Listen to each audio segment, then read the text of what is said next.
आज के इस विश्लेषण में स्वागत है। तो चलिए सीधे मुद्दे पर आते हैं।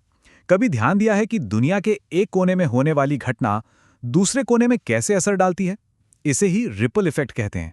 और आज 15 मई 2026 के इस अंक में हम यही समझेंगे कि कैसे बड़े ग्लोबल फैसले हमारी जमीनी हकीकत को पूरी तरह से बदल देते हैं। आज के इस सफर का रास्ता कुछ इस तरह रहेगा। पहले बात करेंगे ग्लोबल स्टेज पर भारत की, फिर आएंगे एनर्जी क्राइसिस और मार्केट्स पर।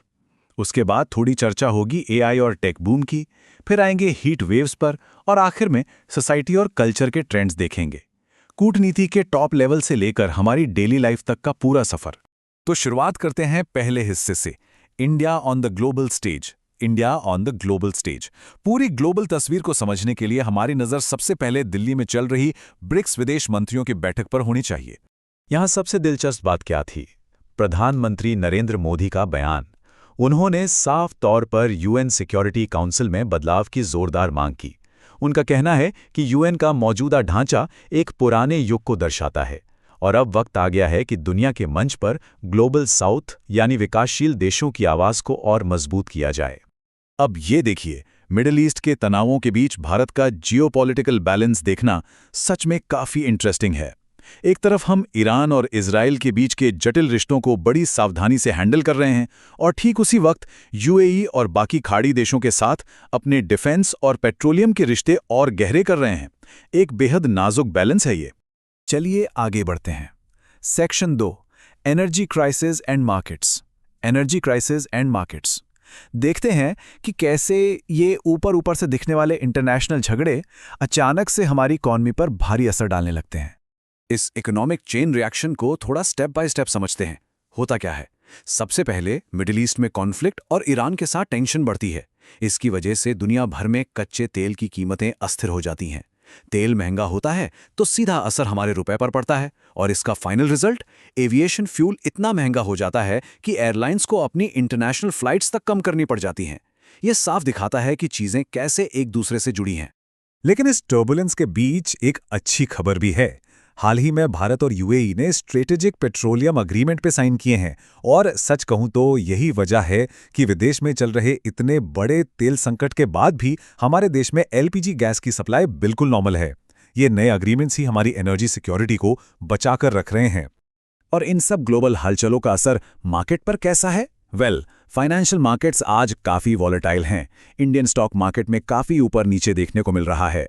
जैसा हमने अभी डिस्कस किया, कच्चे तेल की वजह से रुपया लगातार दबाव में है, और गोल्ड की प्राइसेस में भी एक कमजोर इंट्राडे ट्रेंड दिख रहा है। पर इन सब के बीच एनालिस्ट्स एनएमडीसी के शेयर्स रेकमेंड कर रहे हैं। तो मार्केट में एक्शन पूरा है। चलिए अब थोड़ा सा अपना गियर शिफ्ट करते हैं और चलते हैं सेक्शन 3 पर, the AI and take boom.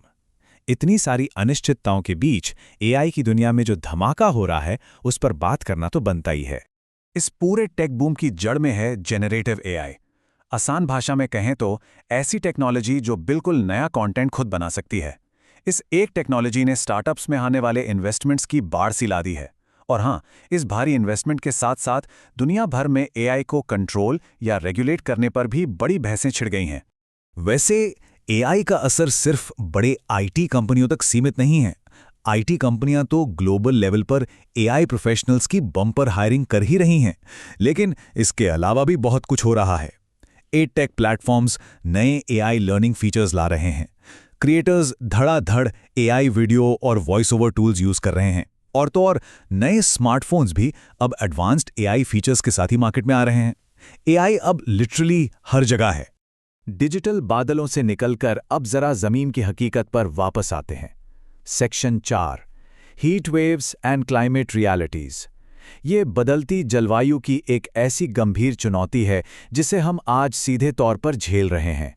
44 degree Celsius ये सिर्फ थर्मोमीटर पर दिखने वाला एक नंबर नहीं है, एक बहुत बड़ी चेतावनी है। मौसम विभाग ने एक बेहद खतरनाक हीट वेव अलर्ट जारी किया है। उत्तर प्रदेश, राजस्थान, मध्य प्रदेश और उड़ीसा जैसे राज्यों में आने वाले दिनों में तापमान इस जानलेवा स्तर को छूने वाला है। अगर हम आज के पर्यावरण संकट को देखें तो इसका एक दोहरा रूप सामने आता है। एक तरफ हमारे इनलैंड या मैदानी राज्य हैं जो भयंकर लू, बिजली की अचानक बढ़ती मांग और पानी की कमी से जूझ रहे हैं, और ठीक उसी वक्त दूसरी तरफ जो हमारे कोस्टल इलाके हैं, वहां आने वाले साइक्लोन से निपटने की तैयारियां हो रही हैं और मानसून ट्रैकिंग को अपग्रेड किया जा रहा है। ये साफ दिखाता है कि हमें सख्त क्लाइमेट एक्शन की कितनी ज़्यादा ज़रूरत है। और ये सब सिर्फ मौसम की बातें नहीं हैं, इनका असर रोज़मर्रा की ज़िंदगी पर पड़ रहा है। एक तरफ हमारा बेसिक इंफ्रास्ट्रक्चर इस मौसम से लड़ने के लिए संघर्ष कर रहा है, रेलवे को समर स्पेशल ट्रेनें चलानी पड़ रही हैं, तो दूसरी तरफ लाखों छात्र इस झुलसा देने वाली गर्मी के बीच अपनी बड़ी परीक्षाओं की तैयारी में पसीना बहा रहे हैं। ये सच में एक बहुत मुश्किल समय है।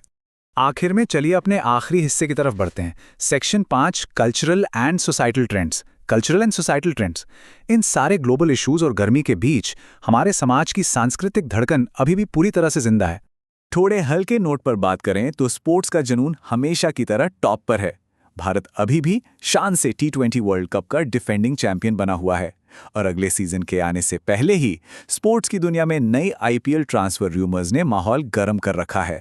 समाज के बाकी हिस्सों में भी काफ़ी पॉजिटिव हलचल है। भारत 2026 के मिस ग्रैंड इंटरनेशनल की मेज़बानी कर रहा है। आर्चरी एसोसिएशन ने एशियन गेम्स के लिए नई ट्रायल शुरू कर दिए हैं। पैन इंडिया सिनेमा गर्मियों की छुट्टियों के लिए बड़ी ब्लॉकबस्टर्स लाने के लिए तैयार है। और एक और बहुत ही शानदार ट्रेंड ये है कि ग्लोबली विमेंस स्पोर्ट्स की व्यूअरशिप में काफ़ी तेज़ी से इजाफा हो रहा है।